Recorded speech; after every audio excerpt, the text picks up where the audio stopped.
All right, what is going on, everybody? Welcome back to the very first episode of the American Cinema Podcast. I am Chris, and to my left, I have my co-host. Go ahead and introduce yourself. Hi, my name is Chris as well. You can call me Chris Miller or Chris M. It's just like I'm very much looking forward to be part of this podcast. Big cinema fan here. I'm talking to my good friend Chris Day here. It's just love talking movies. Ready to get into it. Yes, we are, and we get to talk about one of my favorite movies, which is actually probably my second favorite film ever. Yeah, I'd say it's my second favorite movie and my favorite performance of all time. And Chris, do you want to talk about what the movie is we're talking about today? The movie that we're going to discuss here today is Elia Kazan's Brilliant on the Waterfront. Yes, which I feel like it's also a film that I think people need to see right now. It's definitely a movie, not just based on film, but in general, people need to see right now because we'll go into that because the show is not long. We usually do about a 20-30-minute show, and we do this weekly. So what we do is, here's what we do. We got to choose a movie to discuss on our podcast, which is pre-2000. So any movie before 2000, we can discuss on the podcast. We can do some films here and there. I know we're subject to say it's called the America podcast. We can still talk foreign films. To that, though, we do have a little rule. Now, if we want to do a podcast, we can only have 2 passes, which means we can only do probably 2 within each of the season that we do the show. Now, we discuss, and then we say, hey, if this is a movie we need to discuss, we discuss. And we each get to pick one weekly, so I got to pick this week, and at the very end of the show, Chris will get to pick next week's. So let's go ahead and start talking about this masterpiece of a film. Chris, let's start off with you. What made this movie so well known to people today? Won 8 Academy Awards. What is your opinion on how this movie is a classic to cinema? I believe it just boils down to getting the right amount of people behind, both in front of and behind the camera, and just coming together to create a movie that manages to strike a chord with the audience. It resonates on multiple levels. I mean, it focuses on union violence and corruption by Lon Sherman, and it was a very this is a subject that needed to be tackled. Yes. And of course, because Elia Kazan, of course, is one of the great masters of film. No doubt about it. Yeah, he's one of the great guys who knows how to do a drama. If you look at anything, this guy knows how to do a drama. Like, he is the top of that list. So we'll talk about Elia Kazan's career, but he's at the top of that because he knows how to create a drama. Right. It does, and of course, what really, and of course, not only you got him, you got Bob Schilberg writing the screenplay, and also you could have, just the cast is really a huge instrumental part in what makes this movie work so many years later. And to me, this is like got Paul Malden, Lee J. Cobb, Ross Steiger, Eva Marie Saint, who is, I feel, terribly underrated. Yes, she won an Oscar for this movie, but I don't think she gets. She needs to be a little bit more exposed. I would say it's probably, in my opinion, it's my favorite supporting actress win, I think, ever in a movie. And I've said that before with the Academy and who they pick. I've said that. It's my favorite supporting actress role, period, in a film. I think it may be the best supporting actress, the best. I think in the Academy's history, that's got to be ranking among the top of best actress. Which I didn't even know she was still alive, to be honest. I didn't know that. Waterfront, the Warden Oscar. Yeah, she's still with us. And also, of course, Marlon Brando, the force of nature that he is. It's just like, he really, really. Yeah, we'll get into that. We'll definitely get into it because for those who don't know, I make films. Mm-hmm. Some suck and some are good. But this movie has a lot of special meaning to me, and obviously Chris knows that as well. Just the fact this is the movie that inspired me to be an actor. This is one of them. This is the top. I think. And we'll talk about, because what we're doing today is we're going to dissect the film, and we're going to talk about the story, which we are in now, and we'll talk about Elia Kazan as a good director, and we'll give our thoughts on his other films, and then we're going to rank our top 5 Marlon Brando films. But for me, it definitely feels like this movie is a play, but it's translated so well to the screen. And there's another movie I think that resembles that beautifully. That is one of my also favorite movies. Top 5 came out in 2016 called Manchester by the Sea, which takes a different genre, a completely different story, but does that like a Manchester and Eli Kazan, who I adore. Now, Eli Kazan as a director, we'll talk about his Broadway things. We'll talk about that. But definitely for me, what makes this movie so raw, what makes it so real is the characters, the written, the dialogue. To me, if you put this at the top, and we'll talk about, let's give our thoughts on maybe our top 3 screenplays. So go ahead and give your 3 favorite 3 screenplays, and where On the Waterfront should be on there. Actually, to be very, I'm not sure I have a top 3 favorite screenplays. If I have a top 2, this obviously is going to be one of them. Casablanca has to be the best screenplay. It has to be the best. Yes, I would agree with that. Yes. I would put that, and I would put Lawrence of Arabia also in the conversation for the top 3. I would have. It's like, yeah, I feel that's wonderfully written script as well. Yes, it is. And I mean, we're looking back at what this film succeeded. It came out in 1954. It was nominated, I think, for 11 Oscars? 10, 11. And it won 8. It won half of those. And for a lot of people, let's get into it. Let's talk about Eli Kazan as a director. This guy is from Broadway. So him and Marlon Brando have known each other for a long time. And they made another movie, which I love, which hopefully we'll get to talk about today, called Streetcar Named Desire, which is my favorite play. And is a film I would like to remake someday. I would love to do my interpretation of Stanley, which is also one of my favorite films. And obviously we'll talk about that someday. So we've seen these two work together. These two are, you know, I think Martin Scorsese said it. These two are like the Robert De Niro and Scorsese of the 50s, because these two were working together a couple times. Eli Kazan has had the opportunity to work with so many talented actors. If you look at Marlon Brando, you look at the late James Dean, you look at Robert De Niro. The guy's done it all. Anything you'd like to say on Eli Kazan before we move on? I mean, I feel Eli Kazan, yeah. Of course, I mean, of course, there's a part of his reputation. I would say it's sullied, you know, but I mean, I won't really get into that. But Eli Kazan really is truly one of the great actors, directors. I mean, just his mastery of delivering great performances of his actors is nothing to. It's just a fluidness, you know, to his direction that makes him. Soar above. That makes him rank among the top of great directors. I mean, he isn't really recognized. Absolutely. He isn't really as recognized as, say, Kubrick or Scorsese or Hitchcock, all those other guys. But Eli Kazan really just he pulls you in with this direct. He really pulls you in direct.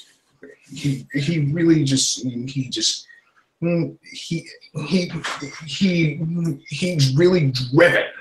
in terms of his direction. Yeah. In terms of he's just. I mean, he has an extraordinary ability, of course, I think what stood out to me is how he manages to engage his actors. Huh? Engage his actors. Yes, very much so. Very much so, including Brando. Brando's. Yeah, no, and I think he's done. If you look at his films, he's not really.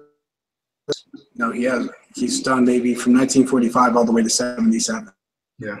When he did Last Tycoon with Robert De Niro, he did Viva Zapata with Marlon Brando, Streetcar Named Desire. He's not really done that many movies. He's done maybe movies that are maybe 2 that are maybe really well known, in that Streetcar Named Desire and On the Waterfront. He also did East of Eden with James Dean. So he's done some films. But he's mostly considered a Broadway actor. I think he's one of the most underappreciated directors ever. Because, I mean, you look at this guy, like, he succeeded. He did everything that, like, guys like us want to do in this industry. I'm an actor. I'm a director. I want to succeed. I know you want to succeed something in the industry. Everybody does. And this guy at the top of his list did that. So let's go into the performances, because I think this movie, not the fact that we talk about what easily is probably, in my opinion, one of the greatest performances ever. It's my personal favorite performance. What did Marlon Brando do for you in this film? I mean, he really just Marlon it's hard to bend it down because we all know how recognized of an actor Marlon Brando is. Yes, he is. He's, in my opinion, the greatest actor who's ever acted. Right. He's probably the one person that he made this, he grounded the story really, and he was the most relatable. Terry Kumar isn't the smartest person, but he isn't the most smart. But Terry has a good heart to him. Yeah, he does. Yeah, but he has certainly fallen on some hard times, and Marlon Brando gave him a relatability. He just how he brought that character to life is nothing short of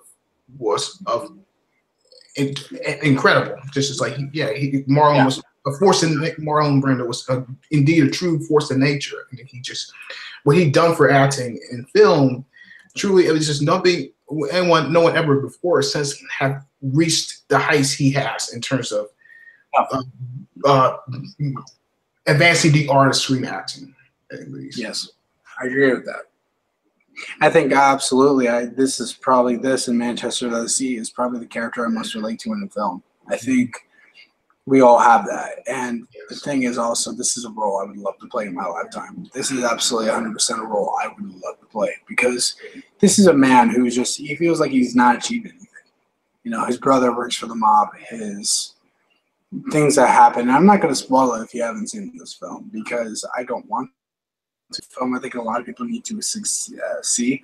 I think for one, what Terry has to go through is not what anybody wants. You know, he's not forced into this, but something that happened to him with a fight. Contenders thing. I did I don't know if you saw it, I did a reenactment of it for my Instagram.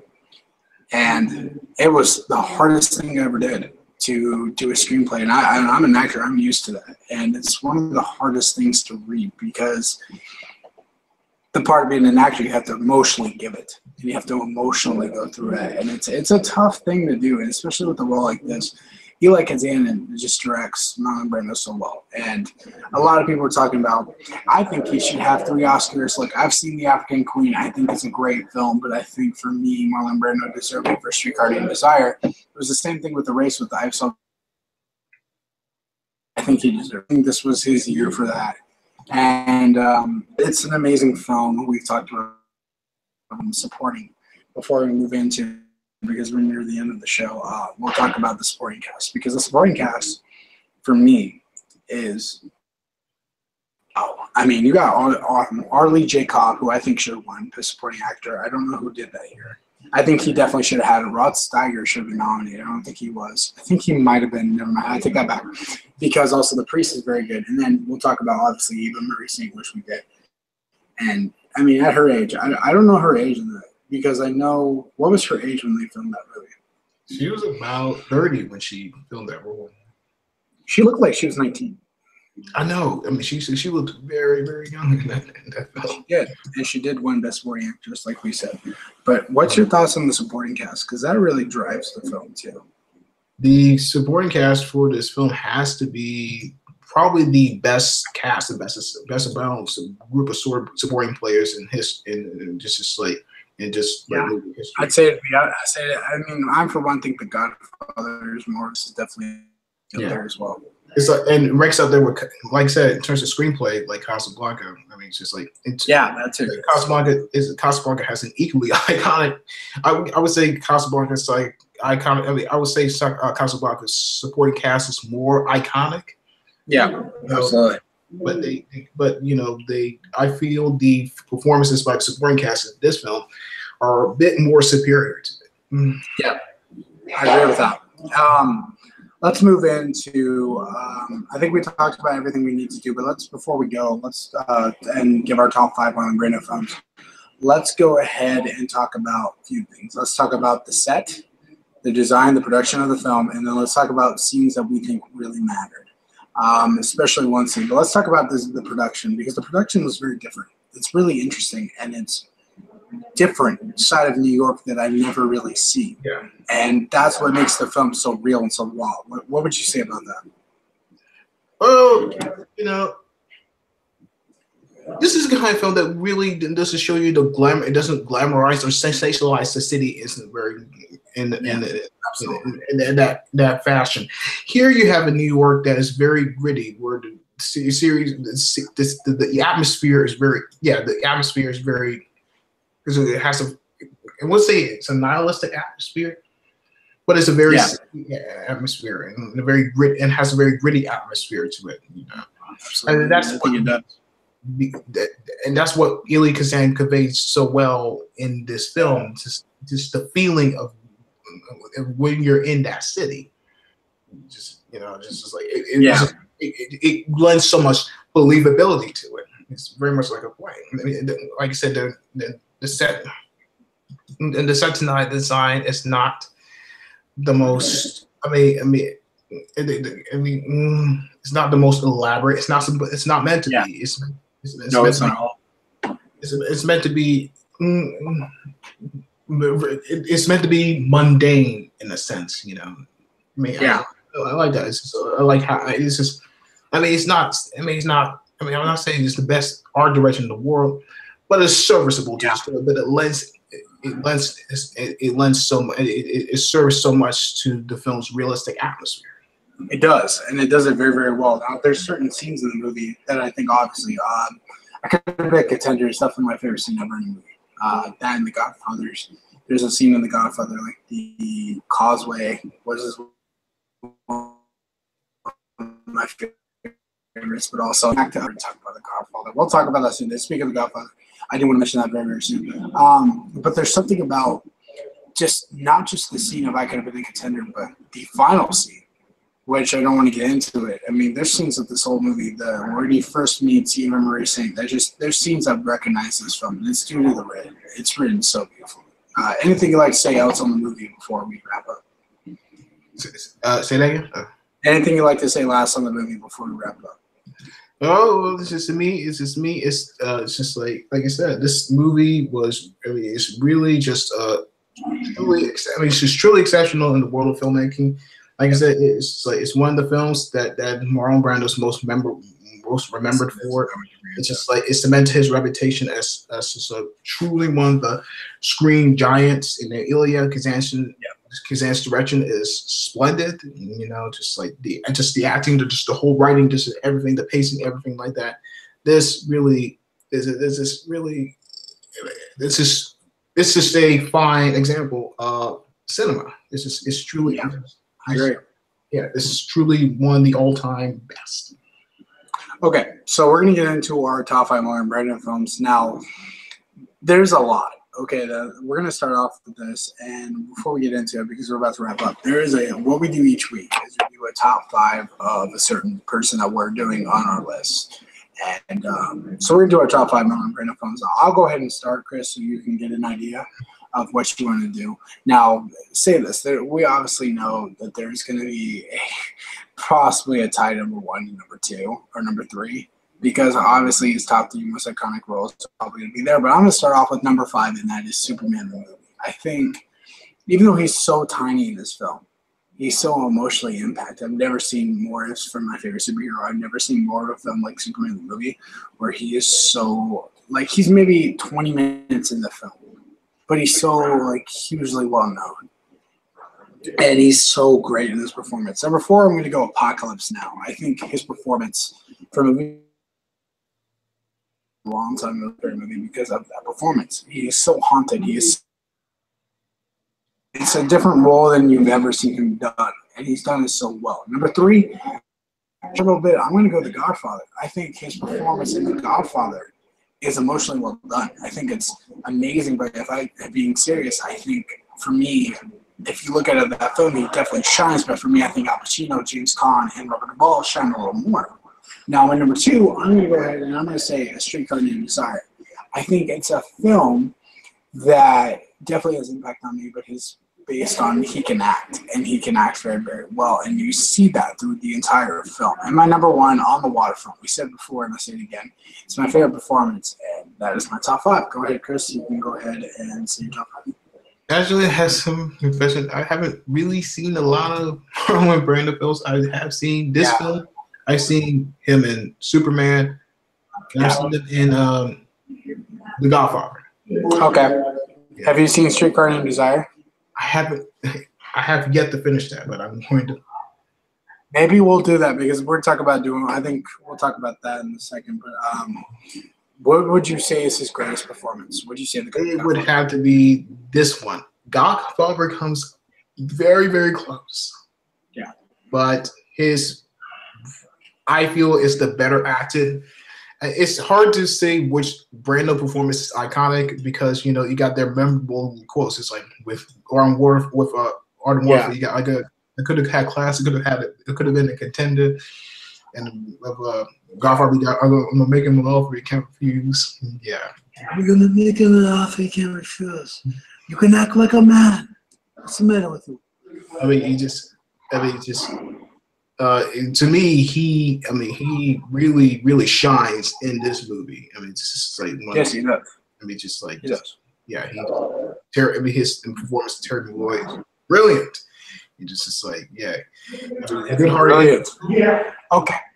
Tends to get in a lot of trouble, but he's doing what he can. Yeah, he does to do the right thing. I feel he's just like how just Brando radios on the screen, just like you can't take your eyes off it. It's that. Yeah, you can't. No, you can't at all.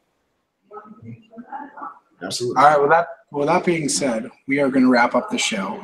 Before I went into something, I had this idea, and I want to do this maybe once or twice every other 1 or 2 months, and that is a little commentary watch along with me and Chris, and we'll watch a classic movie or something. And it's up on my mind. I think the first thing, and it's just based on when we have time, so it'd be like a Saturday night or something. Yeah. Well, we'll just sit down, we'll watch a movie with you guys, and I was thinking about for the first film, and I do want your help with this. I was thinking either we do The Godfather, which is a really long fucking movie, the first one, or maybe we sit down and maybe do 2001 for the first one, because that is turning 50 years old. Yeah. Soon. I was going to suggest Planet of the Apes myself. Not really. Planet of the Apes? Yeah, let's do that. I think that would be a good first episode. But 2001 is definitely, I feel. Yeah, that's the question. I was thinking either we do The Graduate, we do 2001, or we do The Godfather for the first one. 2001 would, be. I think it is actually coming up really, really soon too. And we'll do Planet of the Apes. So I promise we'll do an episode, and we'll probably watch along for Planet of the Apes very, very soon. I'm pretty okay with doing 2001. Yeah.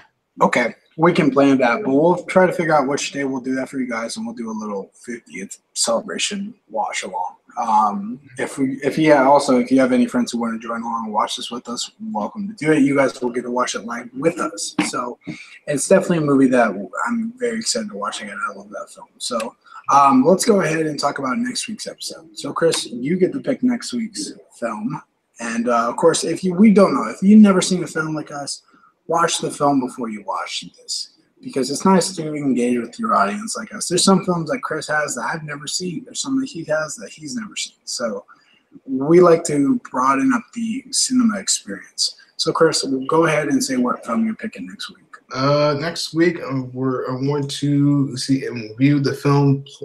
We want to tackle the film Paths of Glory. Which is one of Stanley Kubrick's greatest films. So it's a very good film to take a look at. And of course, what we're going to do each week is 1 week, when I have one that I've selected, I'll lead. Next week, Mr. Chris Miller is going to be leading the podcast. So I'm very excited for that, guys. Well, that's going to do it for our first episode, guys. Thank you so much for watching. We are going to do a 2001 50th celebration watch along. We'll figure out a day, because I know it's coming out. Maybe we'll do it in April. Maybe we'll do it soon. But I'm very excited for that. I'm sure Chris is too. Chris, where can the good people find you? You can find me on Facebook at Christopher M. Miller. Just type Chris the Jedi.